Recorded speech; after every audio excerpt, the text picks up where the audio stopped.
Dinamani talkies நேயர்களுக்கு வணக்கம். தமிழில் வந்து நிறைய தமிழ் படங்கள் புதுசு புதுசாக வந்துட்டுருக்கு, இல்லை வரப்போகுது. இது எல்லாமே ஒரு பக்கம் இருந்துகிட்டே இருக்குது. தமிழில் வந்து நல்ல இணையத்தொடர்கள், இல்லை வந்து இணையத்தொடர்களோட வருகை வந்து ரொம்ப கம்மியாக இருக்குன்ற ஒரு குற்றச்சாட்டோ, இல்லை ஒரு ரசிகர்களுடைய ஒரு எதிர்பார்ப்பை சரியாக பூர்த்தி பண்ணக்கூடிய முடியாத அளவுக்கு தான் வெப் சீரிஸ் வந்துட்டுருக்கு. அப்படியான சூழலில் வந்து ரொம்ப நாளாக கொஞ்சம் ப்ரொடக்ஷனில் இருந்த ஒரு வெப் சீரிஸ் தான் வந்து நடிகர் விஜய் சேதுபதியோட தயாரிப்பில் நடிப்பில் உருவான முத்து என்கிற காட்டான். இந்த படத்தை வந்து இயக்குனர் யார் இயக்குனார்னா, கடைசி விவசாயி படத்தை இயக்குன மணிகண்டன் ப்ளஸ் அஜித் குமார்னு ஒருத்தர், 2 பேர் இணைந்து தான் அந்த வெப் சீரிஸ் எடுத்திருக்காங்க. மணிகண்டனை பற்றி சொல்ல வேணாம், காக்கா முட்டையிலிருந்து அவரோட படங்கள் எல்லாமே தனித்துவமாக இருக்கும். இறுதியாக அவர் இயக்குன கடைசி விவசாயி கொண்டுவே அவர் ஒரு தமிழில் வந்து ஒரு நல்ல படைப்பாளி அப்படின்ற ஒரு டேக் இருக்குது அவர் பேரில் எப்போவுமே. அவரோட இயக்கத்தில் அவரோட மேற்பார்வையில் உருவான முத்து என்கிற காட்டான் ஹாட்ஸ்டார், ஜியோ ஹாட்ஸ்டாரில் வெளியே இருக்குது.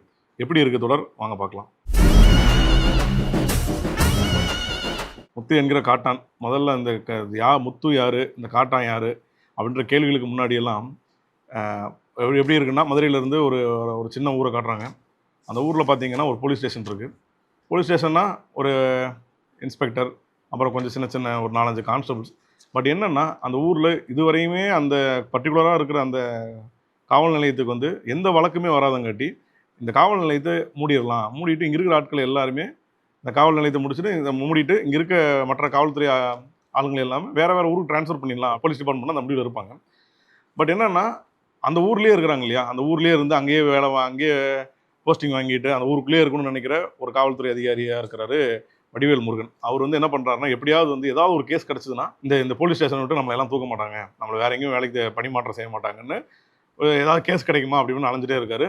அப்போ தான் வந்து படத்தோட ஃபஸ்ட்டு எபிசோட்லேயே வந்து என்ன ஆகுதுன்னா, ஒரு தலை மட்டும் வெட்டி வைக்கப்பட்ட முண்டம் இல்லாத ஒரு தலை மட்டும் கிடைக்குது. அது அவங்களோட ஸ்டேஷன் லிமிட்டுக்குள்ளே வர மாதிரி அந்த அதிகாரி பார்த்துக்கிறாரு. இது யாரோட தலைன்னு பார்த்தீங்கன்னா விஜய் சேதுபதி தான். டீசர்லேயே காமிச்சிட்டாங்க. விஜய் சேதுவோட தலையை வந்து ஒரு பாக்ஸில் வச்சு, அதாவது தலை இருக்குது, விஜய் சேதுவோட உடம்பு இப்போ எங்கே, இந்த தலையை மட்டும் வச்சுட்டு இந்த காவல்துறை அதிகாரிகள் வந்து என்ன பண்ணுறாங்கன்னா, ஒரு தேடுதல் ஆரம்பிக்கிறாங்க. ஏன்னா யாருக்குமே இவரை பற்றி தெரியல. சுத்தமாக வந்து இவரோட இந்த ஊரில் பார்க்காத ஆளாக இருப்பார். எப்படி இங்கே வந்து ஏன் வெட்டணும், அது அவரோட உடம்பு எங்கே போச்சு. அப்புறம் அந்த தலை வெட்டப்பட்ட இடத்துலேயே ஒரு 2 லட்ச ரூபா பணத்தை வச்சுருப்பாங்க. அந்த 2 லட்ச ரூபாய் வந்து ஒரு கடிதம் எழுதியிருக்கும். இந்த தலையை வந்து யார் அடக்கம் பண்ணுறாங்களோ அவங்க இந்த பணத்தை எடுத்துக்கலாம் அப்படின்ற மாதிரி அந்த பணம் இருக்கும்.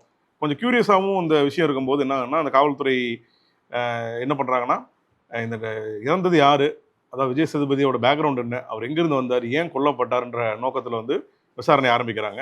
இந்த விசாரணையில் முத்து என்கிற காட்டான் ஒவ்வொரு ஊர்லேயும் ஒவ்வொரு இடத்துலையும் போகும்போது அங்கே யாரோ ஒரு ஆள் வந்து அவரை பார்த்துருக்காங்க. அவங்க ஒவ்வொருத்தரும் வந்து ஒவ்வொரு கதை சொல்கிறாங்க. நான் வந்து முத்துவை எங்கே பார்த்தேன்னான்னு சொல்லிட்டு 2016, 17 இந்த கதை நடக்குதுன்னா, அவங்க ஒரு 10 வருஷத்துக்கு முன்னாடி 2005 அங்கே பார்த்தேன். அப்போ இன்னொரு ஊருக்கு போகும்போது 2010 நான் இவனை பார்த்தேன். அதாவது மலையாளத்தில் ஒரு படம் வந்து சார்லின்னு சொல்லி ஒரு படம் வந்துச்சு.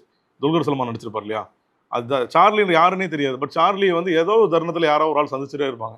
அப்படியான ஒரு யாருன்னு ஒரு பெரிய ஒரு ஒரு பிம்பம் இல்லாத, பெரிய ஒரு இது இல்லாத ஒரு ஆளாக தான் விஜய் சேதுபதி இருப்பார். அப்படி இருக்க சூழலில் இவர் நாளை கொள்றதுக்கு என்ன காரணம் அப்படின்ற ஒரு தேடுதல் இருக்கு இல்லையா, இந்த தேடுதல் தான் முத்து என்கிற காட்டானோட ஒன்லைன். தமிழில் வந்து சொன்ன மாதிரியே வந்து நிறைய வெப் சீரிஸ் வந்து சில வெப் சீரிஸ் எல்லாம் சொல்லிக்கிற மாதிரியான ஒரு கதைக்களத்தோடு வந்துச்சு. இதோட லைனுமே ரொம்ப சுவாரஸ்யமான லைன். ஒருத்தரோட தலையை காணோம், இப்போ அந்த காவல்துறை கண்டுபிடிக்கணும், தலையிலேருந்து கால் வரையும் இப்போ என்ன நடக்க போகுது அப்படின்ற சுற்றி வளைச்ச அந்த விசாரணையோட ப்ளஸ் வந்து இந்த ஹியூமன் எமோஷன்ஸ் எல்லாம் இருக்கு இல்லையா, இவன் ஏன் கொல்லப்பட்டான், எதுக்கு கொல்லப்பட்டான், இவன் யாருக்காவது நல்லது பண்ணியிருக்கானா, கெட்டது பண்ணியிருக்கானா, இந்த முரண்களெல்லாம் சேர்த்தது தான் வெப் சீரிஸ். ஒரு படமாக பண்ண முடியாமல் ஒரு 10 எபிசோடாக நம்ம பண்ணோன்னா எல்லாரோட எமோஷன்ஸும் எல்லா கேரக்டருக்குள்ளே கொண்டு வர்றது இல்லையா. ஆனால் இந்த வெப் சீரிஸில் என்ன ஆகுதுன்னா, அது கொஞ்சம் ஸ்டார்டிங்கில் வந்து அந்த மேக்கிங் எல்லாமே வந்து நம்மளை வந்து ஒரு மாதிரி ஓகே ஏதோ ஒரு பீரியட் லுக்கில் இருக்கே, ஒரு நல்ல மேக்கிங்காக இருக்கேன்னு அதெல்லாம் யோசிக்க வைக்குது. சேம் டைம் வந்து கதையில் எந்த விதமான திருப்பங்களும் பெரிய திருப்பங்களும் ஒரு அழுத்தமான காட்சிகளும் இல்லாதங்காட்டி அது ஒரு சாதாரணமாகவே எல்லா எபிசோடும் நகர்ந்துட்டு இருக்கு. அதுதான் இந்த வெப் சீரிஸோட ஒரு பெரிய பலவீனம்னு சொல்லணும்.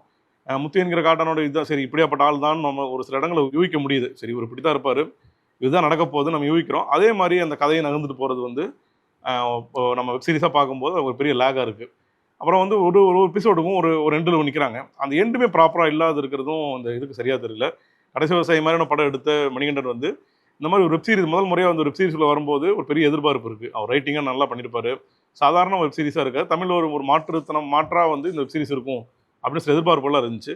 பட் வந்து சில இடங்களில் வந்து அந்த திரைக்கதை பிரச்சனை, அப்புறம் வந்து இந்த கதை ரீதியாகவே வந்து நமக்கு ஒரு சோர்வு ஏற்படுத்துகிற ஒரு இது எண்ட் ஆஃப் த டே இந்த மொத்தமாக பார்த்து முடிக்கும்போது ஒரு மாதிரி இது இவ்வளோ நேரம் பார்க்கக்கூடிய இல்லை இவ்வளோ நேரம் இருக்கக்கூடிய கதையா இது அப்படின்ற மாதிரியான கேள்வி தான் எழுது.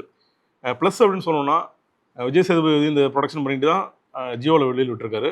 அந்த வகையில் வந்து ஒரு ஒரு நல்ல கதை, ஒரு வித்தியாசமான கதையாக இருக்கணும்னு சொல்லி அவர் ஒரு ஒரு முயற்சி பண்ணியிருக்காரு. ஏன்னா படத்தோட அந்த வெப்சீரிஸோட ஸ்டார்டிங் எபிசோட்லேயே அவர் இறந்துடுறாரு. அவரோட தலையை வச்சு தான் இப்போ வழக்கு நடக்குதுன்ற போது ஒரு ப்ரொட்டகானிஸ்ட் வந்து இறந்துடுறாருன்றது கிட்டத்தட்ட இதாகிடுது. நீ என்ன நடக்க போகுது, நீ அந்த ட்ராவல் என்ன நடக்க போகுதுன்ற அந்த அந்த லைன் இருக்கு இல்லையா, அதை வந்து ஒரு தைரியமாக அவர் பண்ணியிருக்காரு. ஒர்க் அவுட் ஆகுமான்றதெல்லாம் தாண்டி அவர் வந்து கரெக்டாக வந்து சரி இந்த ப்ராஜெக்டில் வருவோம் அப்படின்னு சொல்லி அவர் வந்திருக்காரு. அந்த விதத்தில் வந்து அவரோட ஒரு ப்ரொடக்ஷனை வந்து கொஞ்சம் பாராட்டலாம். ஓகே, ஒரு முக்கியமான இந்த மாதிரி கதைகளை வந்து பண்ணால் தான் தமிழில் அடுத்தடுத்து வரும்னு நினச்சிருக்காரு. பட் இருந்தாலுமே வந்து முயற்சி நல்லா இருந்தாலுமே அவரோட பலன் ஒன்று இருக்கு இல்லையா, அது வந்து இது கொஞ்சம் கவர் ஆகாதமாக போயிடுச்சு. நடிகர்கள் வந்து விஜய் சேதுபதி ஒரு இது பண்ணியிருக்காருன்னா, அப்புறம் வடிவேல் முருகன் ஒருத்தர், சிங்கம்புலி, பிக் பாஸில் இருந்த பார்வதி, இவங்க எல்லாமே ஒரு சின்ன சின்ன கேரக்டர் பண்ணியிருக்காங்க.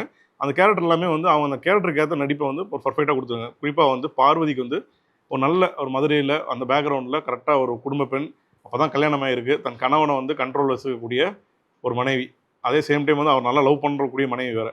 அப்படி அந்த கதாபாத்திரத்தை வந்து ரொம்ப ப்ராப்பராக ரொம்ப அழகாகவே பண்ணியிருக்காங்க. அதே மாதிரி சின்ன சின்னதாக சில கதாபாத்திரங்களாக வருது. அது வெப்சீரிஸ்க்கே உண்டான கதாபாத்திரங்கள் இருக்கு இல்லையா, ஒரு சின்ன கதாபாத்திரமாக இருக்கும். பட் வந்து கதையோட மூடவே மாற்றக்கூடிய ஆளாக இருப்பாங்க. அப்படி ஒருத்தர் யாருன்னா விஜய் சேதுபதி வந்து ஒரு இடத்துல போய் கடைக்கு சாப்பிட போவார். ஒரு ஊழியரை வந்து ஓனர் வந்து ரொம்ப அவமானப்படுத்துவார். அப்போ அந்த அந்த ஓனர்கிட்ட வந்து விஜய் சேதுபதி வந்து இதுக்கு எவ்வளோ செலவாகுமோ, இல்லை நீ இந்த கடை போட்டு நீ எவ்வளோ இன்னொரு 5 வருஷத்துக்கு எவ்வளோ சம்பாதிக்க போறியோ அதை நான் கொடுக்குறேன்னு சொல்லி அந்த முதலாளிகிட்ட பணத்தை கொடுத்துட்டு அங்கே வேலை செஞ்சுட்டு இருந்த அவமானப்பட்ட ஒரு பெரியவரை வந்து இனிமேல் நீ தான் அந்த கடைக்கு ஓனர்னு சொல்லிட்டு கொடுத்துட்டு கிளம்பிடுவார். அவரோட நடிப்புமே ரொம்ப நல்லா இருந்துச்சு. அவர் வந்து திரும்ப அந்த ஹோட்டலில் வச்சு அவர் ஒரு பெரிய முதலாளி ஆகிறத அதை வந்து கொஞ்சம் முத்து யார் அப்படின்னு சொல்லி அவரோட லைனில் வந்து அந்த கதையை சொல்லும்போது ரொம்ப அழகாகவே வந்து அந்த கதாபாத்திரம் நிற்கிது. பட் என்னென்னா இது எழுதுனது இதை வந்து ஸ்டேஜ் பண்ணது எல்லாமே ஒரு பக்கம் ஓகே நான் இருந்தால் கூட மேக்கிங்காக பார்க்கும்போது சில பிரச்சனைகள் வந்து தெரிய ஆரம்பிக்குது. முக்கியமாக வந்து ஃபஸ்ட்டு எபிசோடில் ஒரு மூடு இருக்குது. ஒரு 5வது எபிசோடு வரும்போது கொஞ்சம் எங்கேயோ லேக் ஆகிற மாதிரி இருக்குது. அப்புறம் எண்டை நோக்கி போகும்போது அந்த சுவாரஸ்யம் இல்லை. வெப் சீரிஸை பொறுத்தவரையும் தருணங்கள் மொமெண்ட்ஸ் வந்து கண்டிப்பாக இருக்கணும். மொமெண்ட்ஸ் இல்லைன்னா நம்ம அது வெப் சீரிஸ் அது ஒரு ஃப்ளாட்டான ரேட்டிங்காக இருக்கும் இல்லையா.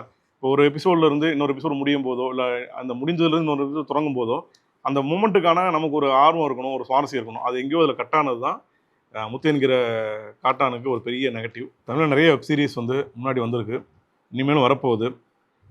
அதுக்கு வந்து ஏதாவது இந்த முத்து என்கிற காட்டான் வந்து ஒரு வித்தியாசமாக இருக்கும், இல்லை வந்து இனிமேல் வரக்கூடிய ஒரு வெப் சீரிஸுக்கு வந்து சில நல்ல ஒரு லெசனாக இருக்கும் அப்படின்னு நினச்சி தான் இதை வந்து நம்ம பார்க்க ஆரம்பிக்கிறோம். பிகாஸ் அதோட பேனல் அந்த மாதிரி மணிகண்டன் இருக்கார், விஜய் சேதுபதி இருக்கார் அப்படின்ற போதே இவங்களோட கூட்டணி வந்து திரும்ப கடைசி விவசாயிக்கு அப்புறம் இணையுது அப்படின்னாலே அந்த சுவாரஸ்யம் இருக்கும். பட் இருந்தாலுமே எண்ட் ஆஃப் த டே வந்து இதை பார்த்து முடிக்கும்போது இது ஒரு நார்மல் ஒரு க்ரைம் த்ரில்லர், இல்லைனா வந்து ஒரு சஸ்பென்ஸ் த்ரில்லர், இல்லைனா வந்து ஒரு ஹியூமனோட இது பேசின ஒரு விஷயங்கள், இது எப்படி வேணாலும் எடுத்துக்கிட்டு இதோடவே முடிஞ்சு போகிறது தான் இதோட முடிவுன்னு நினைக்கிறேன். வெப்சீரிஸ் விமர்சனம் பிடிச்சிருந்ததுன்னா தினமணி சேனல் லைக் பண்ணுங்கள், ஷேர் பண்ணுங்கள், சப்ஸ்கிரைப் பண்ணுங்கள்.